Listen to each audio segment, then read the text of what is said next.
Hey y'all, it's Beth. Today's guest, I'm very excited for y'all to see this episode of my conversation with Samantha Pitre-Quillen. She's a former HR executive. She is a career coach, dog mom, and just a master of meaningful joy. We talk cupcakes, candles, champagne, and how to get curious about what actually feeds you so you can change your life and your work. This episode is a permission slip to stop doom scrolling and start designing your algorithm, your career, and your sense of humor. So let's get into it.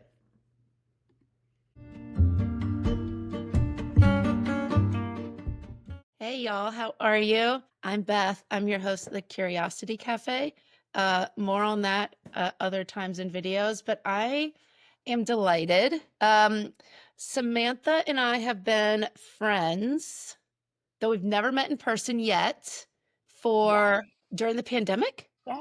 Right. Through Yeah. a group called Dear Grown Ass Women.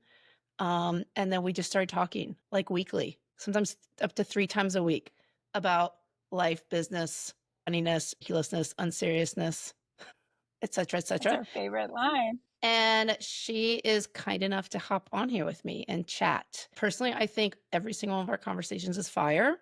We should have a subscription service to our weekly convos. But until that happens, thank you for being here. Of course. And I My would love it if pleasure. you introduced yourself, and then we'll hop in and start talking about curiosity. Sure. So I am Samantha Pitre-Quillen, a New York City native. I'm sure you'll hear it in a couple of things I say. I am a 20-year people and culture C-suite executive turned career coach and business consultant.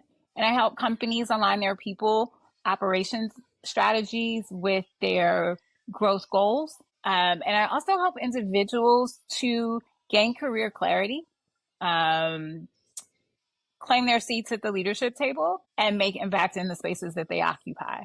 One of the things that I have realized in my entrepreneurial journey is that it's not something that everyone's called for. And some people really want to make work be a really great place for them.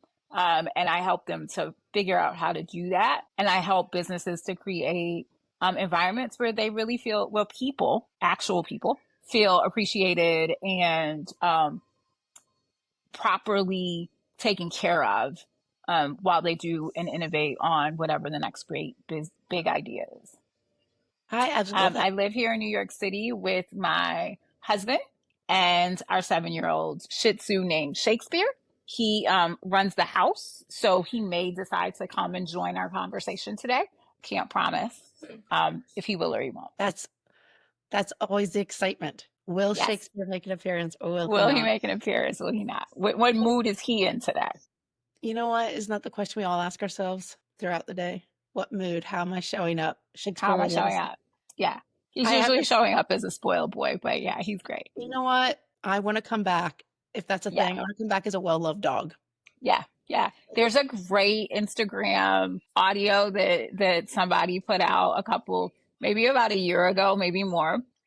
But it says, if there is if I don't come back as a person, I want to come back as a Black woman's dog, as a single Black woman's dog. That's what they said. It said, and I loved it because I was like, I marry women too, because yeah, I greet him before I greet my husband, so I get it. Right. I mean, if you haven't, maybe everyone will see Shakespeare. Shakespeare's a cutie. Yeah, he's a sweetheart. First of all, it's so exciting, like talking to friends on here, because then I get to hear friends brag about what they do and say it, and you're like, oh my gosh, they're a cool human, but they're also out there doing the needed kick-ass things in the world. And I don't think there's a better time for what you do, because everything's trash, everything's on fire, and we still have to show up for work. And the idea that you could show up to work in a place that honors someone as a human being and truly cares about their existence and journey through this world, professional and like real life, we need that more than ever. So I'm gonna hop into it because I know we both have to go to like work at 9:30, 10:30, Yeah. whatever. And so my first question is, what are you curious about these days? You know, it's so funny because you and I, as you mentioned, we have for the last 5 years, 4.5, really kind of gone through and been really like goal focused. And we do these, strategy sessions and we do these big long days and we plan and all those kinds of things together. And so I think when I started the year, I had these really lofty curiosity goals in all of the ways that all of us do. In the ways of like, I'm going to learn a new language and I'm going to, do this and do that. And, we're going to, get a certification in Salesforce or in agile product ownership or whatever. And I think I had those kinds of goals going into 2025. And then I think 2025, January 21st or 20th, I don't remember the exact date, rolled around. That Monday rolled around. And I think the world blew up as we knew it. And so now my curiosity is much more around things that really feed me in some intrinsic ways, right? Like when we started, I think it was like, oh, I'm going to get curious about writing a book and I'm going to get curious about these business goals and all of those kinds of things. And I'm not saying I'm not curious about those things, but for me, my focus has really shifted to how can I avoid the news at all costs, right? Except that like 30 minutes that I can give myself on a daily basis, which doesn't feel like enough time to read anything. But like really looking at getting curious about things that I think I took for granted at a different point. Like now I'm really curious about like getting clear on what do I find funny, right? Like what can I look at right now and say, this is going to make me laugh. I'm going to go here and I can, identify that off the bat. Really like, again, good or bad. One of my curiosities was going to be luxury and now it's like luxury art choices. And one of my other curiosities, and it's morphed, right? It was luxury brands specifically, but then now it's morphed. It's morphed into exploring. I'm a Prosecco champagne girl. So now it's, finding the best ones of those. Now it's candles, right? Like understanding the difference between soys and beeswax. And, I've spent way too much money in Diptyque and way too much money with some local artisans, right? So it really is those things I think that have shifted so much more about, not being in those boxes of traditionalism. I think that we all were in maybe at a different time because we thought we were living in a similar time. And now I think that we know that we're not living in that time. It is really like, you know what? I'm not going to cry every night. You sent me a great clip earlier this week that was wonderful. Of the guy, and he was like, yeah, my blood pressure is, the comedian was like, my blood pressure is steady because I expected this. And it was such an aha moment of like, you know what? You're right. We did expect this. So why are our blood pressures raised? And how do we compensate for that by figuring out the like joys of the day, right? Like the young woman on TikTok that's like in her closet and everything is trash. I love her. So, and in this moment, it's been the comedians, whether they be formal or informal, who have really like saved us in the last, God, I say 4 months, right? And who I think will save us for the next 4 years. Well, 3.5. Right. Well, I love that you're right, right? Like we've made so many goals, right? We can plan, we can read, we can put frameworks on stuff, and it's really morphed into, I think a couple months ago, we realized that we're those, you reach another level of friendship with someone when you have to figure out, did we share that on TikTok, Instagram, text, email? Where was that thread? And so much of it now is either, and you know who I'm talking about, the one feed where it's like a swift kick in the ass, gut punch, and then Isn't the she other is lovely? like, I'm just here to make you laugh. I'm just here to like have a release. What stood out to me is when you were talking about like those things have always existed. And then when you're talking about like the champagne and the candles, it sounds like you're going beyond just like, ooh, this makes me feel good. But you're actually getting curious about why does this make me feel good? And what can I actually understand about this? The joy aspect, as opposed to like, I mean, I've always enjoyed champagne, but now I'm like, but who grew it? Where's it from? What can I like really ground into it? Same with like thankfully we live in a nation with hilarious humans, and really be like, who are they? Let's follow them. Like, what are they about? As opposed to like a pure consumption or transactional thing. I think that is because before I didn't know why, right? So the why allows me to immediately be able to identify, I'm going to like that because.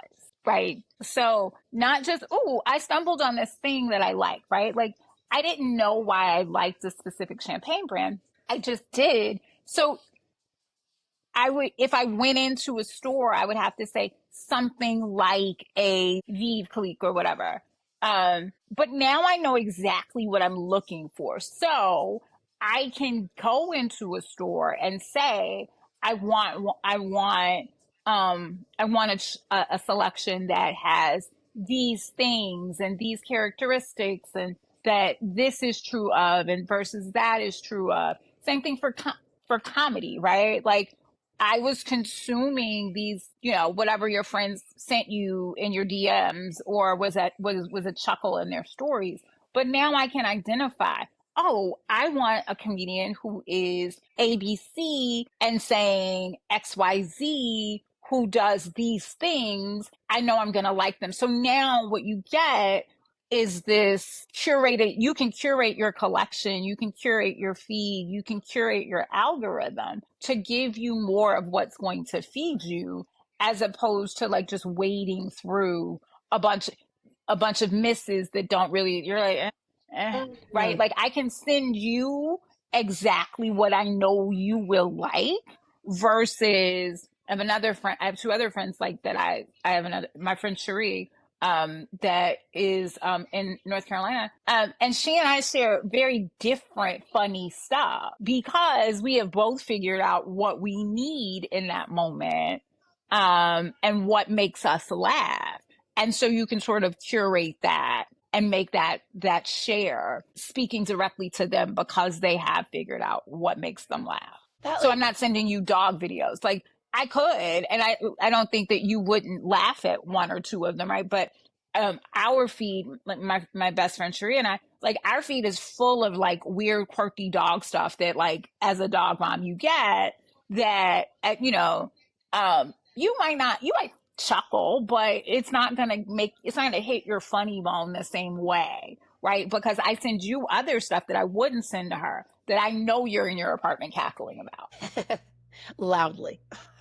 Loudly. As you send me stuff that I like literally can't, I'm like, oh, I can't open that right where I am. I gotta wait on that one. Cause like we do it to each other. But I think that's because people have gotten curious about what specifically resonates for me so that they can articulate that to other people so other people can give them that back. I love that that combination, like the link that you've made between curiosity and curation. Um like how do you think you can curate without truly being curious? Two, I think that you can curate without being curious. I think what you cannot do is curate authentically without being curious. So sure, right? Like we can all amass um, a collection of whatever, or Mm, whether that's around trends, whether that's around popularity, whether that's around, one thing, right? Like we can all do that. But yeah. I think that that doesn't necessarily give you an authentic, um, doesn't give you an authentic collection. For instance, for clothes, I'm a J. Crew girl.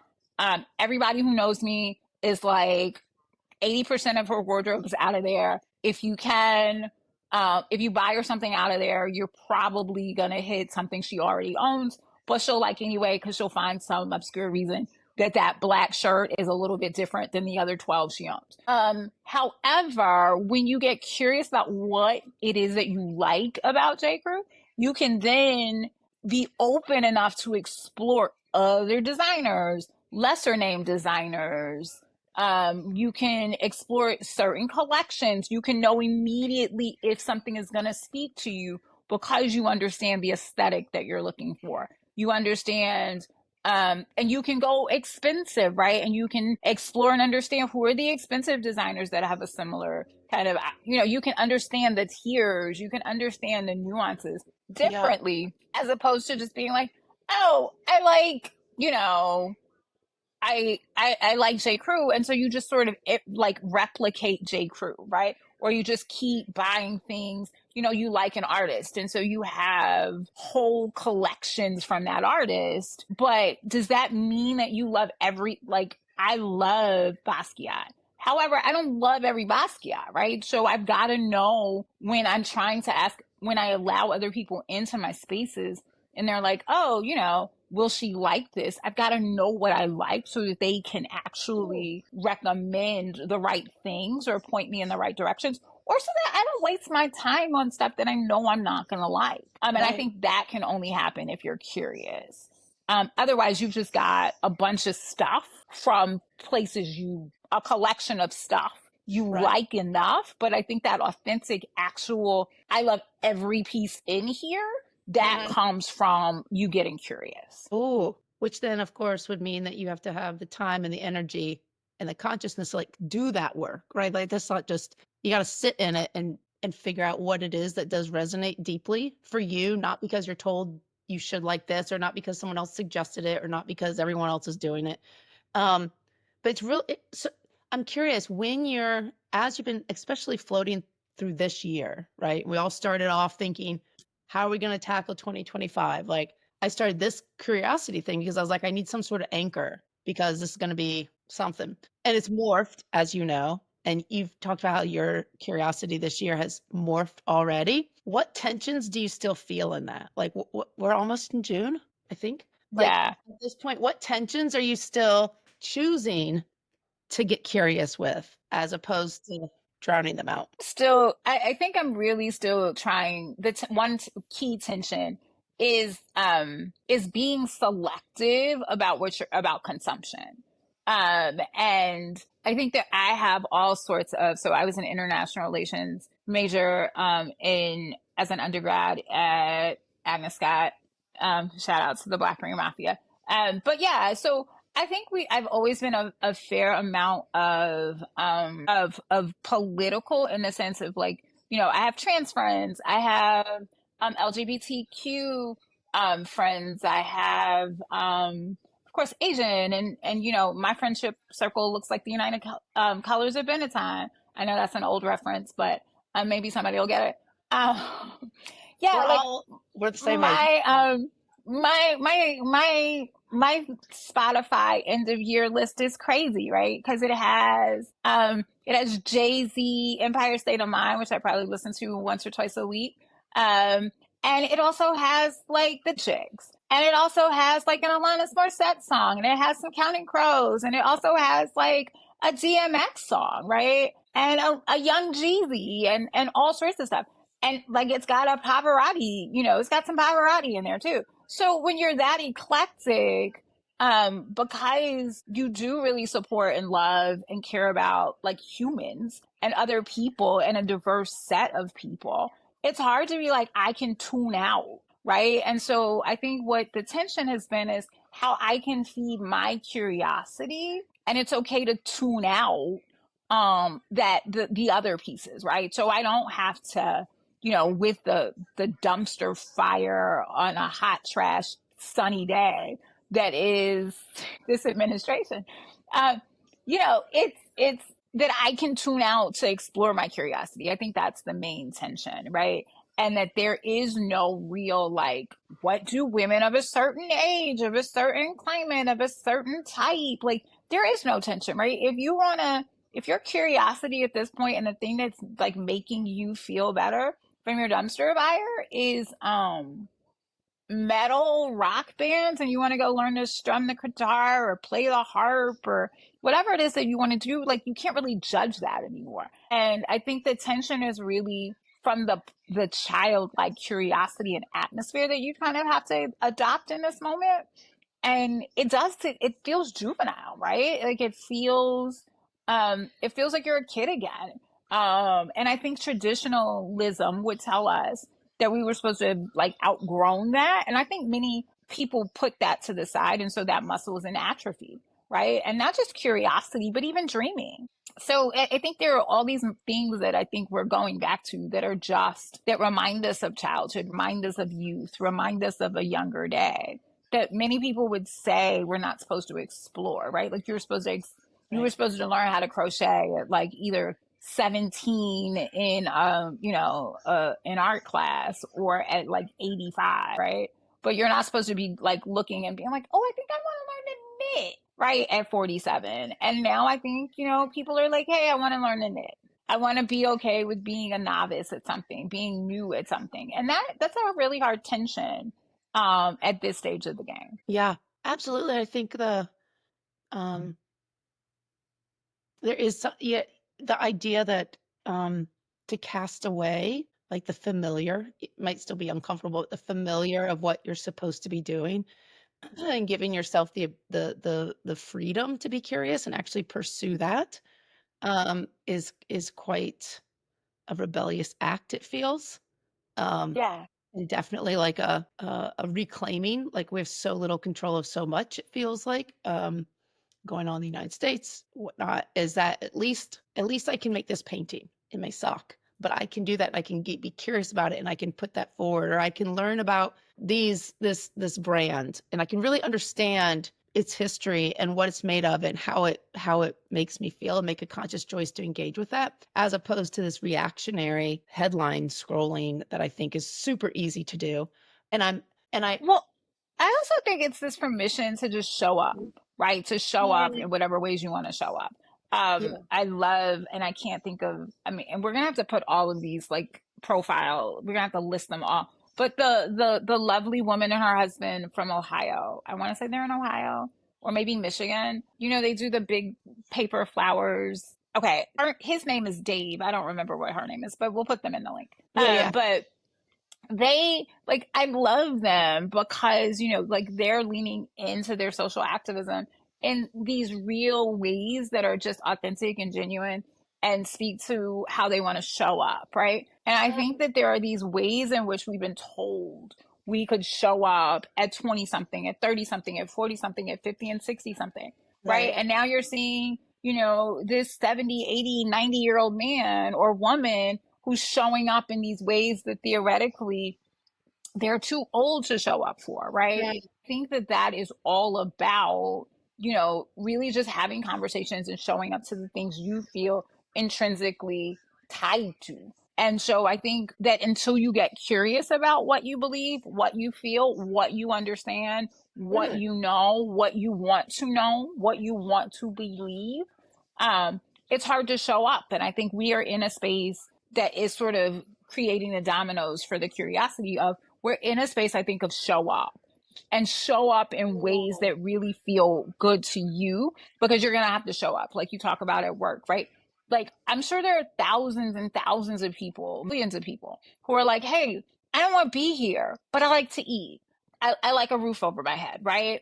And so it's really, my clients used to come to me for finding um, fulfillment, and things like that. Like that was those 5 years ago, those were the words of my business. And even for my clients, my corporate clients, like it was like, oh, how do I let them just show up authentically and we're a family and blah, blah, blah, blah, blah. Mhm. And now I think everybody is moved, right? I think businesses have moved away from trying to create these family atmospheres.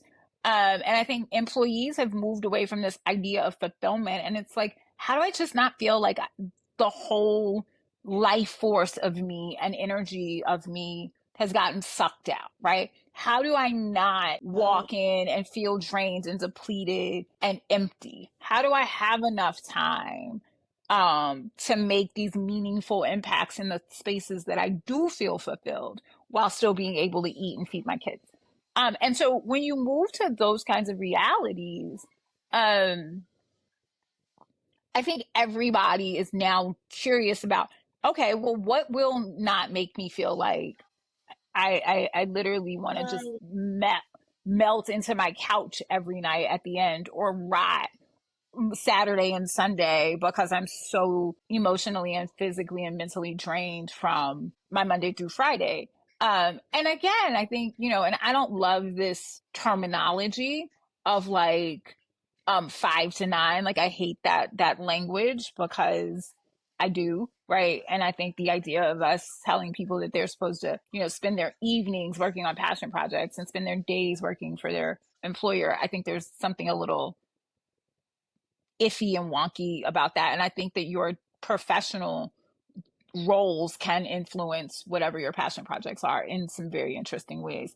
Not necessarily monetizing your hobbies, but definitely, just aligning what happens to you as a whole person at from 9 to 9, right? Like not really trying to break them up into these separate things. But I think that until you get curious and I think because people are like, hey, I don't want to feel like I'm living in Groundhog's Day every day and I'm just going to work and I'm working to live. And I understand that it's a very privileged space, right? Because there are some people who are working to live, quite honestly. But for people who have the privilege to think about what else, right? I don't think that they can do that until they get curious and curious about themselves, right? Like that's something else I just kind of want Yeah, to throw out there. We talk yeah, about curiosity of stuff, right? And curiosity of right, things and of hobbies and things like that. But I think there's this deep seated need to understand ourselves and question. I think a lot of us have been for a long time have just been going through and really like there's this curiosity I think that the world is reckoning with of who am I, what do I believe, what do I think, why do I think those things, right? Why do I feel those things, why is that true? And I think that that's happening for a lot of people, right? And I think that and it's happening in some really real ways because I think and if I was going to say the highlight of this administration, that would be the highlight, right? Like it's really causing us, if there was a bright spot, it's causing us to really get clear on what we think, right? Individualistically, not what your parents taught you, not what you believe, not like, and it's not even a Democrat, Republican, like libertarian, like it's not even an ideological kind of conversation. It's really a conversation about like, no, I do not think that this action is aligned with what I'm okay with, right? And I right. think because there's no I think the days of like the boxes that we put ourselves or people put us in or we put ourselves in Yeah, that we're comfortable, like you could say I'm a Democrat, right? And that meant these things, right? And you yeah, could say I'm a Republican and that meant these things, right? I think you can't do that anymore. And I think like on both sides, right? I think it used to be like, oh, if I was a Republican, I was fiscally conservative and I didn't want to add to the debt. But now we're watching like Republican presidents like add to the debt, right? And or it used to be like, oh, if I'm a Democrat, like I want all these protections. And now we're watching Democrats like vote against those same protections. So I think that there's this real like, nope, I want to sit down issue by issue and figure out the candidate or the person or the position that facilitates that for me, right? And that may be in yeah. some instances a Republican, right? And that might be in some instances a Democrat, or it might be an independent, or it might be voting for somebody. And like, in Florida, a friend of mine just said, she was like, the best candidate, I don't remember the race, but she's like, honestly, the best candidate we have out here right now is this guy that used to be a Republican. He's still kind of a Republican, but he's denounced the Republicans on a bunch of issues. And she's like, I think my choice might be vote for him and then hold his feet to the fire for the places where we're gray. And I think that's a different thought process for how we vote, how we choose people, how we make selections than traditionally speaking. Right. Well, it brings up for me this idea of we've talked about the word reckoning quite a bit as of late, last couple weeks. It's definitely there's enough headlines in the news right now, not that there haven't always been, but that it's really calling on people to have to question themselves as opposed to hide behind a label where previously they may have felt safe, secure, fine with, quote unquote. And now it's having folks, I think, are having to be like, do I agree with that? I don't think Yeah, so. And that's a totally. very like Totally. identity that's uncomfortable. It's scary. It's exhausting. Um, and so I love how you talk about this idea of the curiosity is when you say it like that, I'm like, well, maybe curiosity is the train you can get on when you're now. Some people, it seems like maybe for the first time ever, but people are having to go, hold up. What do I really like? What do I really Yeah. believe? How do I Yeah. show up consistently? And that's exhausting, especially if you haven't practiced it, right? But I love the idea that curiosity can be that kind of route in because we've all been curious kids. We've all been curious in some way, and we still are, right, in our hobbies or what kinds of Well, things I think we it's this, I'm sorry. I think it's the same energy, right? Like the same way you got curious about your hobby.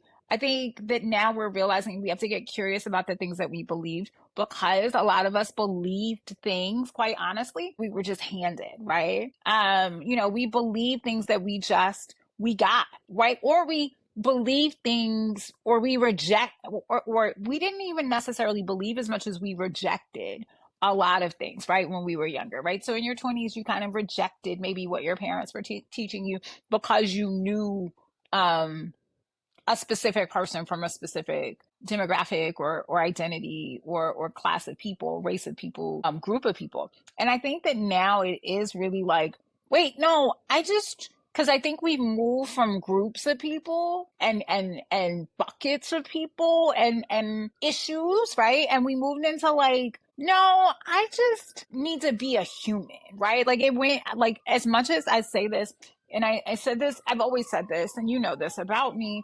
I've always said I was a Black woman, right? Like that was all one word. It wasn't like I'm Black and a woman. It wasn't I'm a woman and I'm Black. Like I'm a Black woman, right? Like there's a real like one wordness of it. And now sometimes I just have to be like, I'm a human. Mm, And as a human, that's not okay.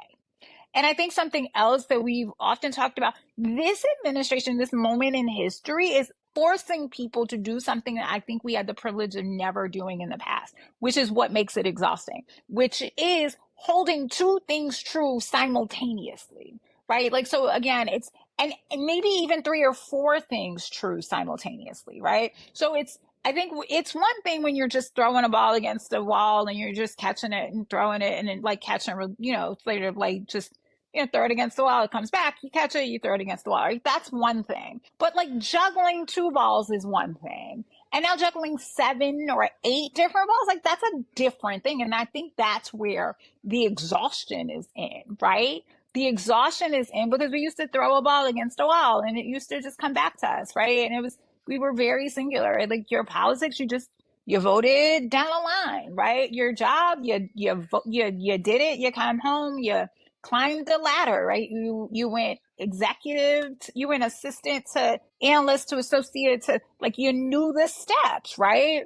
And I think now it's like, no, I've got a network and I've got to, be upskilling and I've got to be providing thought leadership and I've got to, have a hobby so I don't crack up. And I've got to figure out who I'm voting for in like the city council clerks race, right? Because those races I don't want to say became important, but those races we understand their importance now. You're like, you used to just be able to go and like, your election, your time, and you didn't need to show up for every election, right? Like every time the polls open, you didn't feel like you needed, unless you were super politically active, right? Like you could come out every 2 or 3 years and like click a lever for mayor or governor or whatever, and then like, what have you. And so now I feel like people are like, nope, I got to be at this community school board meeting which is exhausting if you've ever been at a community board meeting or a school board meeting. Like, it's like, you're like, oh my God.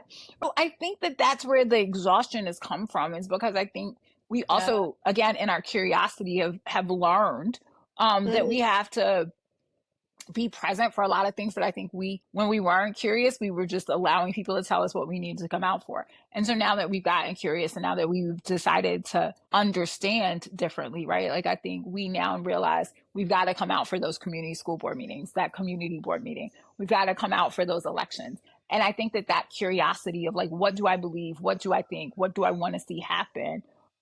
Has led us to these awakenings, these understandings now that now we can't unsee them. Right. And what that brings up for me is this idea of how clearly the structures that be and how it was designed, and then our um, actions, our participatory actions, have led us to this place. I say us but we all know certain groups have Well, led I us think to this that's true for reality, even right? them, right? Like I think they got curious too. I don't think we can appreciate where their curiosity leads them necessarily, but I think they got curious too, right? Like I think, and I think that's where we have to understand and coalesce around, right? I think we have to coalesce and understand, like, rather than saying, and you and I've talked about this because we have these people in our lives that are quite different from us. we have to start to really have these conversations. I didn't coin the phrase, but we talk about unseriousness for a lot of things, right? And so in the serious moments, I think we've got to understand why people came to the spaces that they've come to, right? Whether that's your crazy uncle, and I'm sorry, see, I'm doing it even with a crazy moniker, but like whether that's your uncle and your aunt, or whether that is your friend and her husband, or your neighbor. And I think that when you, again, the curiosity of yourself allows you to extend that curiosity to these other people, right? So that you want to, because I think where we are different, there's also opportunity to kind of coalesce, right? And you and I talk about this a lot around, we are probably more similar as human beings than we are different. And then, and then there's also this space of like being comfortable with your curiosity so Mm, that you don't, I think the cop out for not being curious was this whole like we can agree to disagree. But I think we're now in this moment where we like there's some issues we can't agree to disagree, right? Like I can't agree to disagree with you about police brutality. Like there's no middle ground, right? Like I can't agree to disagree with you about genocide, right? Like I can't. So I think we have to get really clear because it's that curiosity that gives that clear clarity that allows you to be able to say, I can't be around that person right now, or I can't participate in those conversations with that person so that you can manage yourself. And I don't think we were ever really called to do that before. I love how you brought it because the curiosity then gets to the nuance that we all carry within ourselves and the world as a whole. And then it helps you get to those elements of justice. It helps you get to those non-negotiables, the human rights centered moments. I love how you put it. Like if we can practice getting curious about why do I feel so strongly about these non-negotiables in my life, how you do this in your work, because this idea of curiosity, I think we know we've been conditioned to go into like the matrix organization. You have to be real curious about that. Like it's laid out, like it's a map. If you want to go here, Right. you go here, you go here. So it doesn't necessarily require a lot of curiosity to possibly thrive in that. But what you talk about is like, how do you bring your whole self and not make it a fucking suck of energy, then leaves you drained to be curious about the rest of your life and your families and your friends and your community and whatnot. So, how do you go about on two sides? Because I know you work with both organizations and you work with individuals. How do you go about it on each side of that coin to help people tap into that curiosity that lets people like step into a space more fully themselves? Well, I think that now that we have and again, I think this is a gift. If there was a gift of this administration, one of the gifts of the other gift of the administration is, um, it sort of took away some terms for us, right? Like DEI as a term was allowed to be this real umbrella label that we got to stick on stuff, right? And not necessarily do the harder work of what does that mean for me, right? Like what does DEI mean to my organization?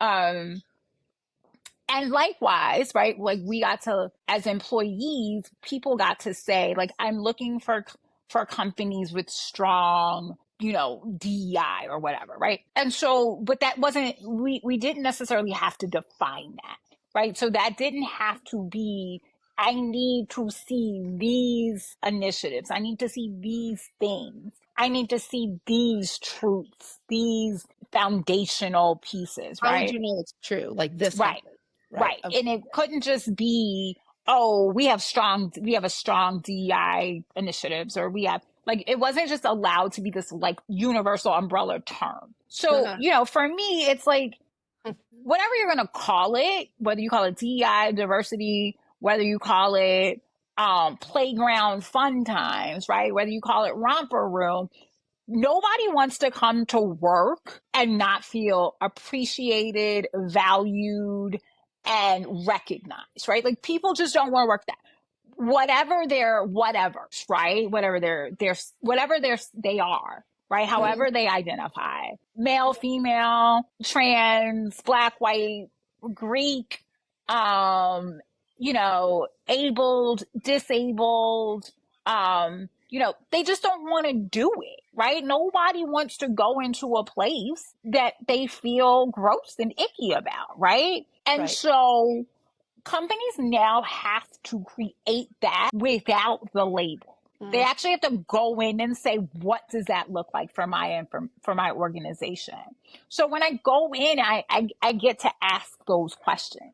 How are we going to know that your organization is showing up per se the way you want to show up? So it can't be words on a wall, right? And it used to be enough to have the words on the wall. And I will say, God love a good Gen Zer and an alpha. But they're like, okay, well, let me see your policy handbook, because that's going to tell me if those words on the wall actually get reflected in how you show up. And so that is what has changed mm, my work, right? I used to have people throwing these word salads out at me and, mm, wanting me to write these really powerful statements where we agonized over every other word specifically and those kinds of things, and wanted me to like do this work around like these clearing sessions where everybody came and kumbaya and blah blah blah blah blah. And so now I feel like people are like, look, I don't want performative. I don't want words on the wall that don't carry through and have a thread that kind of, leads the whole way through. So, and it's so funny because I've used this analogy before. It used to be, I think, that people would say, okay, we want a pink cake, right? And the pink cake was actually like a yellow cake with pink frosting, and everybody accepted and agreed that that was a pink cake. mm. And I think now people are actually like, nope, cut it open. Like pink frosting is great. Like, but like cut it open and I want to see the guts of the cake. And I want to see that you have spent some time curating this like perfect food colored pink cake. Right. Right. And they want to go in and they want to cut it and they want to pull a slice out and they want to see that the cake, the actual cake is pink. Right. Um, and I think that that's a real reckoning. And I learned that from my niece. I think you and I talked about this, but when she turned 4 and she was like, I want chocolate. So I was like, oh, what do you want for your birthday? And she was like, I want cupcakes. And I was like, okay, what kind? She was like, chocolate. And then it hit me. I was like, well, what does that mean? And I like now had to decipher 4-year-old language of like what chocolate cupcakes mean, right? Did chocolate cupcakes mean a chocolate cake with like white icing? Did that mean chocolate cupcakes with chocolate icing? Like, what did that mean? So I just Right. bought one of everything because she's 4.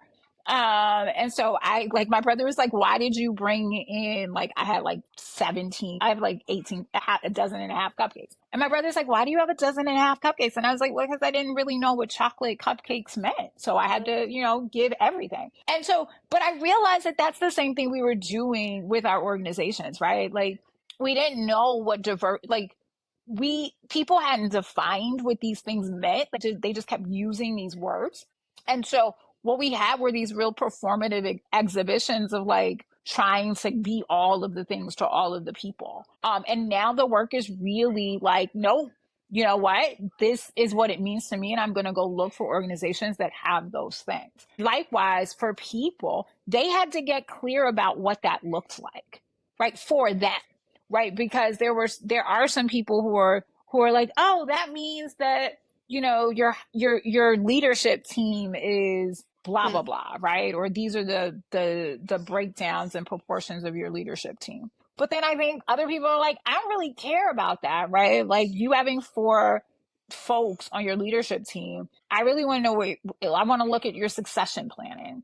And then other people are like, oh no, you know what? I really want to drill down in my organization and take a look at mentorship and sponsorship and know what kinds of things and what kinds of actual projects and initiatives you have going on for that. So I think that people had to get clear about how they were gonna know.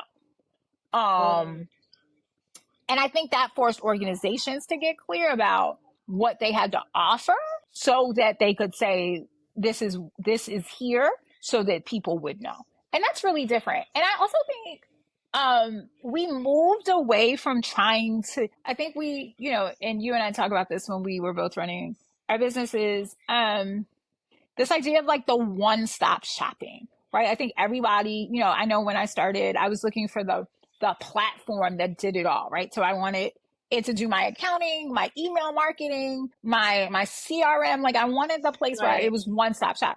And what we all recognized about that was that it did some things really, really well. And it didn't do other things really, really well. And as a person who has spent a significant portion of my career in tech, I know why, right? Like, I know that Microsoft can buy some smaller trash company and incorporate it into their legacy products so that they can now have a such and such tool, right? But it doesn't have to work well for Microsoft because it's Yeah. Microsoft. Right. You know, Right. it's It's not gonna Microsoft. play. Whoever got fired because they bought a Microsoft product? Like literally no one, right? And so then, but what happened was people started to be like, no, I need this to do this. And they became okay with this sort of splintered, not everything all rolled into a bundle kind of piece. And I think they Mm, did that for their lives as well. So people yeah. stopped looking to get like all these things out of their work, right? They stopped looking to get identity and fulfillment and Right. and all like in their social justice work and their community service, and everything was going to come out of work. And so I think what my job for the individual has morphed into is Mm, how do we create a career, right? Because your career isn't just about what you do professionally 9 to 5. It's about what are your community involvements? What are your hobbies? All of those things, because those are all transferable skills that you now bring with you throughout this career, right? Like your job is maybe the largest portion of where you acquire those skills and where you exhibit or gain achievement in those skills. But your other pursuits is where that happens as well. right. I love that. So, like, especially when you talk about cutting through and like really asking, how do you know? Like the idea of cutting through the cake, that's become structural, right? That's not just aesthetic. That's just not showy. That's just not the label or the billboard. It's like, I want to cut through and know this, how is this working structurally? And I love in L&D, that's I think the most important underused question ever is, how do you know? You want people to be successful? What does that look like? What are people doing? What are they saying? How are they feeling? What's the outcome? And that's really hard for people to know, because I think we have been satisfied with, it looks like a pink cupcake. I see pink, it's a cake, so pink cupcake. And we haven't really Also, don't maybe. think we thought we could ask for any. We could be specific in our asks, right? And I think that Right, that reckoning happens with the Great Resignation. That right. employees got really comfortable with being like, no, I don't want that. Like that's not Yeah, like you're trying to put this cone on a horse and tell me it's a unicorn, and it's not, and I don't want it, right? You're trying to dress up this pig and tell me that it's something else, but it's not. It's a pig with lipstick on it. Like we're clear, right, right? And I think that employees didn't always feel comfortable having that kind of voice of like an agency of saying, no, that's just a lipstick with that's a pig with lipstick on it, right? And I think even as we're moving away from some of that agency now, I think people didn't lose that voice, right? I think employers are not necessarily responding as loudly to it, but I don't think that the employees have lost that voice. So people right, are still maybe still at work, but they are still calling out that it's a pig. right. They Yeah, might not be willing to leave as quickly as they would have before, but they're still willing to call it out as a pig. right. And we have more and more ways as individuals to put our voices out there Yeah. than ever before, right? And Yeah. it just Yeah. feels, I love how you took career beyond just the 9 to 5, the 401k, whatever the profession is. That horrible question of what do you do when you meet someone, but really take it to like a vocation of your life. And it's almost like a stack. Like you build tech stacks because not one thing fits it all. Like the same as when you go to, shopping in a village, you go to the boulangerie, you go to the butcher, you go here. You don't necessarily just go to, you know, the Harris Teeter or the Rouse's or the Walmart to get your stuff. But it's almost like you're building your own stack in your life. So for people watching, especially individuals, companies are their own entity. Individuals, what would you tell folks who are like, I want to get curious about how I show up in the vocation of my life, fit the work part in me, the pay the bills part in me, in a way that feels authentic, doable, interesting. that keeps me in that curiosity. What advice would you give for individuals who are like, I want to I want to reflect there. I want to spend time in that space. It's been some introspection, right? And I would ask myself 4 questions. I think one question is, what do I actually like? What happens on days that I like, right? Whether that's I'm in this meeting and I talk to these people. What are the problems that you solve that you're like, I like this problem. I enjoy trying to come up with this solution. This innovation is really exciting to me. And likewise, what meetings do you just dread? What meetings do you hate to go to? And really again, drill down and get curious and say, why do I hate that meeting, right? Do I hate that meeting because I don't enjoy the problem we're trying to solve? Or do I hate that meeting because it brings up all of my childhood ick around not being heard or not being felt, right? Like, but get curious about why you don't like that meeting. So identify the meaning you don't like, the meetings or the things you don't like, and then get curious about why you don't like them. And I think a lot of times, like, we don't like stuff, but when we get curious about why we don't like stuff, we figure out things that, like, if we could cure some of the ick, because it's our own emotional mental ick, we might like it a little bit more, and it might just overall not suck. And then I think the third thing you're going to say is, like, what is it about my role that does not exist that if it existed, I'd enjoy this better, right? Whether it's like, if my boss gave me more autonomy, if I had more ability to be creative in these ways, right?